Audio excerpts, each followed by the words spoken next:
माढा लोकसभा मतदारसंघाचं रणशिंग जोरात त्या ठिकाणी वाजायला लागलं आहे। प्रचार सभांचा धडाका सुरू झालेला आहे आणि शरद पवारांची आज माढा मतदारसंघातील मोडणीमध्ये त्या ठिकाणी माढा लोकसभा मतदारसंघाच्या प्रचारासाठी पहिली सभा होती आहे।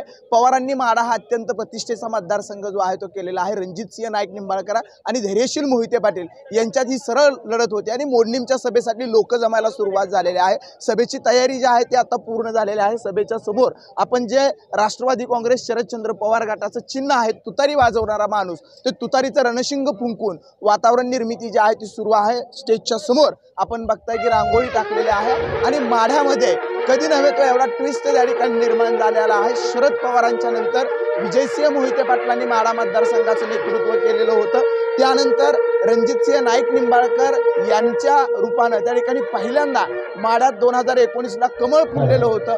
मोहिते पाटलांनी कमळ फुलवण्यासाठी मेहनत घेतलेली, मात्र आता धैर्यशील मोहिते पाटील हे बंड करून त्या ठिकाणी माढ्याच्या रणांगणामध्ये उतरल्यानंतर पहिल्यांदा पवारांची जी आहे ते पवारांची या ठिकाणी सभा होती आहे। शिवतेजसिंह मोहिते पाटील जे माढ्याच्या संपूर्ण प्रचार यंत्रणा असेल किंवा मोहिते पाटील यांची संपूर्ण प्रचार यंत्रणा असेल त्यावरती त्या ठिकाणी लक्ष ठेवून आहेत। काल रात्री सुद्धा सभेच्या पाहणीसाठी शिवतेजसिंह मोहिते पाटील या ठिकाणी आले होते आणि शिवतेजसिंह मोहिते पाटील यांचं या ठिकाणी आगमन झालेलं आहे। त्यांच्याबरोबर माढ्यातले स्थानिक जे पदाधिकारी आहेत ते आहेत आणि शरद पवारांचं आगमन अगदी थोड्याच वेळात तुळशी रोडवरील हेलिपॅडवर होऊन सभेच्या ठिकाणी त्यांचं आगमन होत आहे आणि माढ्यामध्ये पवार साहेब नेमकं काय बोलतात, शरद पवार नेमका कोणता संदेश देतात, हीच उत्सुकता सगळ्यांना लागून लागली आहे। थोड्याच वेळात पवार साहेबांसह अनेक नेते मंडळींचं या ठिकाणी आगमन होत आहे। ह्या सभेचं कव्हरेज आणि लोकसभेच्या अपडेटसाठी तुम्ही पाहत राहा AB मराठी न्यूज।